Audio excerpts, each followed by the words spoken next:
नमस्कार, मैं गरिमा। ये है जागो हिमाचल 365 टीवी। डर के नहीं डट के, और आप देख रहे हैं हिलक्रिस्ट न्यूज़। चलिए बढ़ते हैं आज के मुख्य समाचारों की तरफ। प्राइवेट हॉस्पिटल में लगेगी कोविड वैक्सीन, फोर्टिस अस्पताल को सेंटर बनाने की मंजूरी। अब पहाड़ी राज्य हिमाचल प्रदेश में भी प्राइवेट कोविड वैक्सीनेशन सेंटर की शुरुआत हो गई है।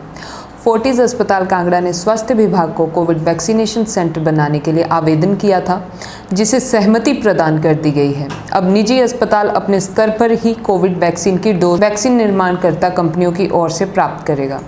इसके बाद किसी भी आयु वर्ग के व्यक्ति को वैक्सीन का निर्धारित मूल्य अदा करके टीकाकरण हो सकेगा। वहीं वैक्सीन की डोज का मूल्य निजी अस्पताल द्वारा ही तय किया जाएगा।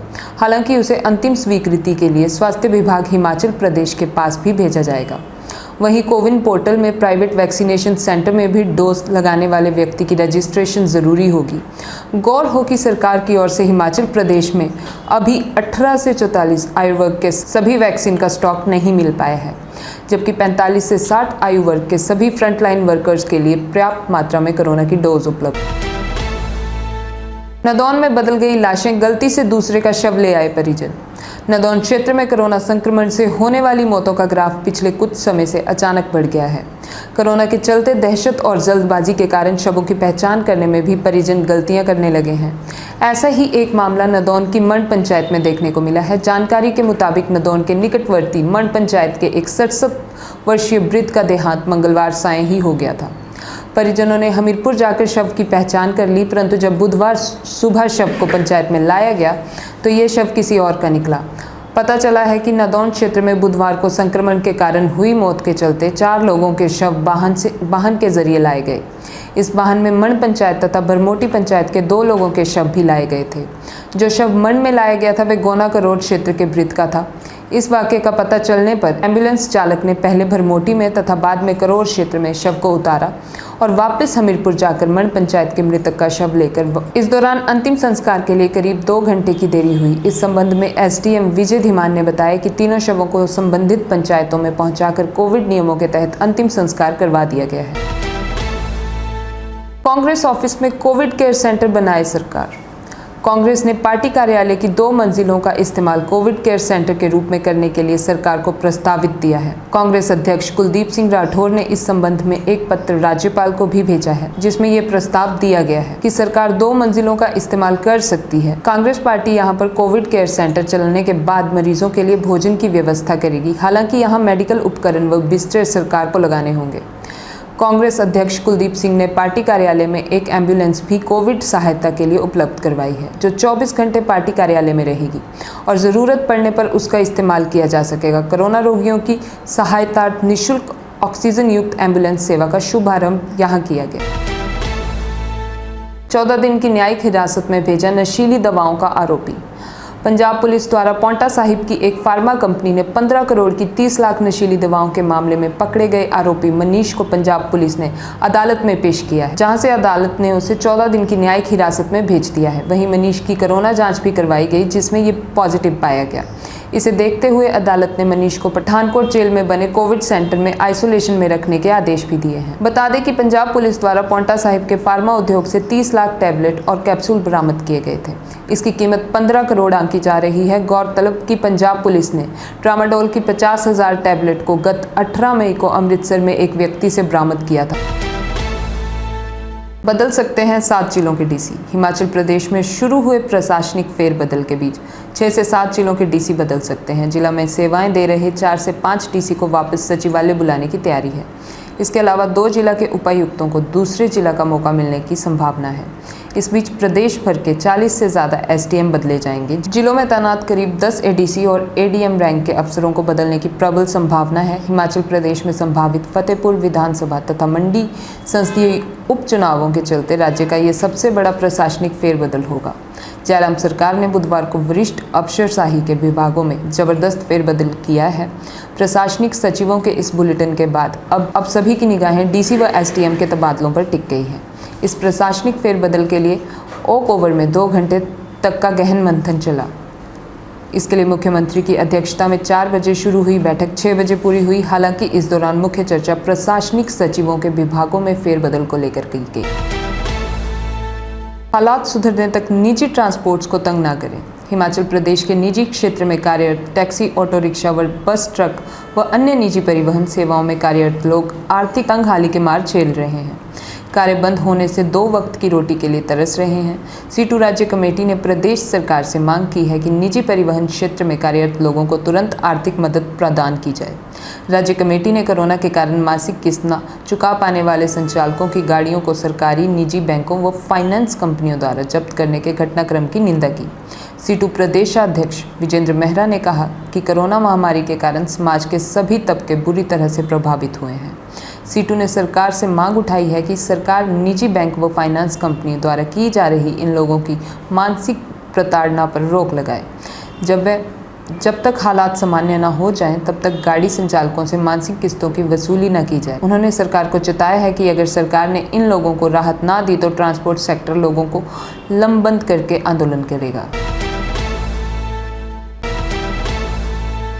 गोहर में नाबालिग से रेप। बस्ती क्षेत्र के एक गांव की नाबालिग लड़की को युवक द्वारा भगाकर ले जाने का मामला दर्ज हुआ है। नाबालिग के पिता ने थाना गोहर में रिपोर्ट दर्ज करवाते हुए बताया कि उनकी लड़की 10-2 कक्षा की पढ़ाई कर रही थी। थाना प्रभारी गोहर इंस्पेक्टर सुरम सिंह के नेतृत्व में टीम ने 5 घंटे के भीतर नाबालिग लड़की की आरोपी सहित दबोच लिया। पुलिस ने लड़की द्वारा दिए गए बयान तथा उसका मेडिकल करवाने के बाद आरोपी के खिलाफ दुराचार का मामला दर्ज कर कार्रवाई शुरू कर दी है। बताया जा रहा है कि आरोपी पिछले कुछ समय से लड़की के साथ फोन व फेसबुक पर संपर्क में था, जिसके चलते वह लड़की को झांसे में लेकर भाग गया। एसएचओ गोहर सूरम सिंह ने बताया कि पुलिस ने आरोपी के खिलाफ दुराचार का मामला दर्ज कर कार्यवाही शुरू कर दी है। पूर्व विधायक अमर चौधरी के निधन पर जताया शोक। मुख्यमंत्री जयराम ठाकुर ने मेवा विधानसभा क्षेत्र के पूर्व विधायक अमर सिंह चौधरी के निधन पर गहरा शोक व्यक्त किया है। अमर सिंह चौधरी का बुधवार को हमीरपुर स्थित उनके पैतृक स्थान में निधन हो गया। 85 वर्ष के थे। मुख्यमंत्री ने कहा, अमर सिंह चौधरी को क्षेत्र के विकास में योगदान के लिए भोरंज के लोगों द्वारा सदैव याद किया जाएगा। वहीं जनसंघ और जनता पार्टी के टिकट पर चुनाव जीते पूर्व विधायक चौधरी अमर सिंह के निधन पर वरिष्ठ भाजपा नेता एवं पूर्व मुख्यमंत्री प्रोफेसर प्रेम कुमार धूमल ने गहरा शोक व्यक्त किया है। चौधरी अमर सिंह से जुड़ी स्मृतियों को साझा करते हुए पूर्व मुख्यमंत्री ने कहा कि बेहद सरल व्यक्तित्व के धनी थे। मेवा विधानसभा की कर्म भूमि पर साधारण परिवार से संबंध रखने वाले चौधरी अमर सिंह 1967 से 1972 तक मेवा के विधायक रहे, तो दूसरी बार वे जनता पार्टी के टिकट पर चुनाव जीतकर 1977 से 1980 तक विधायक रहे। पूर्व मुख्यमंत्री ने हिमाचल प्रदेश बार काउंसिल के चेयरमैन रमाकांत शर्मा के निधन पर भी दुख व्यक्त किया है। कोरोना काल में 26,000 को ऋण। शहरी विकास एवं सहकारिता मंत्री सुरेश भारद्वाज ने कहा कि सहकारिता विभाग और प्रदेश के सहकारी बैंक आम जनता को कोरोना महामारी के कारण उत्पन्न हुई परिस्थिति में राहत देने के लिए योजनाएं बनाएंगे। बुधवार को सहकारिता विभाग व बैंकों की बैठक के दौरान मंत्री ने बैंकों को निर्देश दिए कि एनपीए घटाने के साथ सहकारिता बैंक का मूल ध्येय, जो कि ग्रामीण क्षेत्र में रह रहे लोगों का सहयोग व उत्थान करना था, उस पर विशेष ध्यान देना चाहिए।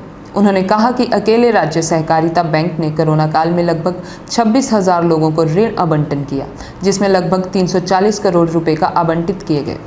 बैठक में प्रदेश के 3 सहकारी बैंक, राज्य सहकारी बैंक, जोगिंद्रा बैंक व कांगड़ा कोऑपरेटिव बैंक के अधिकारी शामिल हुए। श्री भारद्वाज ने बताया कि सहकारी बैंकों ने आम लोगों की मदद के लिए बहुत सी योजनाएं चलाई। समय कठिन जरूर पर अर्थव्यवस्था अब भी मजबूत। केंद्रीय वित्त एवं कॉरपोरेट अफेयर राज्य मंत्री अनुराग सिंह ठाकुर ने यूपीए कालीन पूर्व वित्त मंत्री पी चिदम्बरम के तथ्यहीन बयानों का एक स्पष्ट तथ्यात्मक खंडन किया है। श्री ठाकुर ने कहा कि भारतीय अर्थव्यवस्था लचीली है और आने वाले समय में लगातार सुधारों के आधार पर पलटाव करेगी। वैश्विक आपदा के दौर में यह कठिन समय जरूर है, मगर भारतीय अर्थव्यवस्था अब भी काफ़ी मजबूत बनी हुई है। उन्होंने कहा कि पूर्व वित्त मंत्री ने कठिन आंकड़ों को नज़रअंदाज करना चुना और इसके बजाय, क्योंकि सदा ही कांग्रेस नेतृत्व ने इस अनजान दृष्टिकोण को अपनाते हुए इसे अपना हथियार बनाया है। उन्होंने कहा कि लगातार सुधारों और मजबूत बुनियादी सिद्धांतों ने यह सुनिश्चित किया है कि वित्त वर्ष 2020-21 की पहली तिमाही में भारत को 24.4 के संकुचन से वित्त वर्ष 2020-21 की चौथी तिमाही में 1.6% की वृद्धि हुई है। अनुराग ठाकुर ने कहा कि कांग्रेस पार्टी ने कृषि कानूनों के मुद्दे पर किसानों को गुमराह किया और विरोध प्रदर्शन करने में लगे रहे। चुनौती कड़ी है पर हैं तैयार हम। इंग्लैंड रवाना होने से पहले विराट ने भरी हुंकार, कहा कोई दबाव नहीं। विश्व टेस्ट चैंपियनशिप फाइनल के लिए रवाना होने से पहले बुधवार को विराट कोहली और हेड कोच रवि शास्त्री ने प्रेस से बात की। ऑनलाइन प्रेस वार्ता में भारतीय कप्तान ने कई सवालों के जवाब दिए। भारत को न्यूजीलैंड के साथ 18 जून से विश्व टेस्ट चैंपियनशिप का फाइनल खेलना है। विराट कोहली ने टीम पर किसी तरह के दबाव से इनकार किया। उन्होंने माना कि वह खिताबी मुकाबला आसान नहीं होगा। चुनौती बड़ी है, हालात नए हैं, मौसम अलग है, लेकिन बतौर प्रोफेशनल उन्हें इसे निपटना आता है। वर्ल्ड टेस्ट चैंपियनशिप फाइनल के बाद भारत को इंग्लैंड के खिलाफ 5 टेस्ट की लंबी सीरीज भी खेलनी है। हालांकि दोनों के बीच लंबा अंतराल है। विराट ने इस वक्त को अपने खेल पर ध्यान लगाने, आराम करने और स्वतंत्र रूप से घूमने का शानदार अवसर बताया है। कप्तान ने कहा कि यह एक अहम सीरीज होगी, उससे पहले हमें फिर से एकजुट होने का समय मिलेगा। आईसीसी ने अगले एफटीपी में वनडे विश्व कप के लिए 14 और टी20 के लिए 20 टीमों की दी मंजूरी। अंतर्राष्ट्रीय क्रिकेट परिषद ने एफटीपी के अगले चक्कर में 50 ओवर के विश्व कप के लिए 14 टीमों और टी20 विश्व कप के लिए 20 टीमों की मंजूरी दी है। वहीं 2023 से 2031 तक 8 साल के चक्कर में अब 8 अंतर्राष्ट्रीय टूर्नामेंट होंगे, जिसमें चैंपियंस ट्रॉफी की वापसी होगी। आईसीसी बैठक में गए फैसले के अनुसार 2027 और 2031 में खेले जाने वाले वनडे विश्व कप में 54 मैच होंगे, जिसमें आईसीसी 2003 में इस्तेमाल किए गए सुपर 6 प्रारूप का पालन करेगा। इसके तहत 14 टीमों को समूह में बांटा जाएगा। प्रत्येक समूह से शीर्ष 3 टीमें सुपर 6 में जगह बनाएंगी। इसके बाद 4 सर्वश्रेष्ठ टीमें सेमीफाइनल और उसके बाद फाइनल के लिए आगे बढ़ेंगी। आईसीसी ने यह भी पुष्टि की है कि 2025, 2027, 2029 और 2031 में भी विश्व टेस्ट चैंपियनशिप फाइनल की मेज़बानी की जाएगी। वहीं टी20 विश्व कप में 20 टीमें 4 समूहों में विभाजित होंगी, जिसमें प्रत्येक समूह को शीर्ष 2 टीमें अलग चरण यानी सुपर 8 में आगे बढ़ाएंगी, जिसके बाद सेमीफाइनल और फाइनल होगा। आईसीसी एफटीपी में क्रमशः 2024, 26, 28 और 30 में 4 टी20 विश्व कप आयोजित करेगा। इसमें चैंपियंस ट्रॉफी भी शामिल है, जो 8 साल बाद वापसी करेगा। बिकवाली के दबाव में 85 अंक लुढ़का सेंसेक्स, निफ्टी में 1.35 अंक की मामूली बढ़त। आईटी टेक, बैंकिंग और एफएमसीजी क्षेत्रों की दिग्गज कंपनियों ने बिकवाली के दबाव में बीएसई का 30 शेयरों वाला संवेदी सूचकांक सेंसेक्स बुधवार को 85.40 अंक यानी 0.16% की गिरावट के साथ 51,849.48 अंक पर बंद हुआ। नेशनल स्टॉक एक्सचेंज का निफ्टी हालांकि 1.35 अंक यानी 0.01% की मामूली बढ़त के साथ 15,576.20 अंक पर बंद हुआ। पिछले कारोबारी दिवस पर दोनों प्रमुख सूचकांकों में मामूली गिरावट रही थी। शेयर बाजार में बुधवार को कुल मिलाकर निवेशकों की धारणा सकारात्मक रही। इसके कारण अधिकतर कंपनियों के शेयर हरे निशान में बंद हुए। मंझोली और छोटी कंपनियों के सूचकांकों में तेजी रही। स्थिर रहे पेट्रोल डीजल के दाम। पेट्रोल डीजल की कीमतों में बुधवार को कोई बदलाव नहीं हुआ। इससे पहले लगातार 2 दिन इनके दाम बढ़े थे। अग्रणी तेल विपणन कंपनी इंडियन ऑयल कॉरपोरेशन के वेबसाइट के अनुसार राष्ट्रीय राजधानी दिल्ली में आज पेट्रोल 94.49 रुपये और डीजल 85.38 रुपये प्रति लीटर के रिकॉर्ड स्तर पर स्थिर रहा। गत 4 मई से अब तक 17 दिन इनके दाम बढ़ाए गए हैं, जबकि शेष 13 दिन कीमतों में कोई बदलाव नहीं किया गया है। इस दौरान दिल्ली में पेट्रोल 4.09 रुपये तथा डीजल 4.65 रुपये महंगा रहा। अन्य महानगरों में भी दोनों जीवाश्म ईंधनों के मूल्य अपरिवर्तित रहे। मुंबई, कलकत्ता और चेन्नई में पेट्रोल क्रमशः 100.72 रुपये, 94.50 रुपये और 95.99 रुपये प्रति लीटर के भाव बिका। पेट्रोल डीजल के मूल्यों की रोजाना समीक्षा होती है और उसके आधार पर ही हर दिन सुबह 6 बजे से नई कीमतें लागू की जाती हैं। एलोपैथी के बाद अब रामदेव ने ज्योतिष पर साधा निशाना। एलोपैथी के बाद अब बाबा रामदेव ने ज्योतिष पर निशाना साधा है। रामदेव ने कहा कि सारे मुहूर्त भगवान ने बना रखे हैं। ज्योतिषी काल घड़ी मुहूर्त के नाम पर बहकाते रहे हैं। ये भी पूरा 1 लाख करोड़ की इंडस्ट्री है। उन्होंने कहा कि ज्योतिषी बैठे बैठे ही किस्मत बताते हैं। जब मोदी जी ने 500 और 1000 के नोट बंद किए तो किसी को पता नहीं चला किसी भी ज्योतिषी ने यह नहीं बताया कि कोरोना आने वाला है। किसी ने यह नहीं बताया इसके बाद ब्लैक फंगस भी आने वाला है। हेलो हिमाचल, हिमाचल 365 टीवी सूचना, समाचार, मनोरंजन, एजुकेशन और भी बहुत कुछ लेकर आ रहा है। This is Himachal 365 TV and you're watching Hillquist News. I'm Garima. मेरा नाम है आशीष। ये है हिमाचल 365 टीवी और आप देख रहे हैं हिलक्विस्ट टीवी न्यूज। हम जल्द आ रहे हैं पूरे हिमाचल की ताज़ा तरीन खबरों के साथ। हर तरह के समाचारों के लिए देखिए हिमाचल 365 टीवी और जुड़े रहिए हिलक्विस्ट न्यूज के साथ।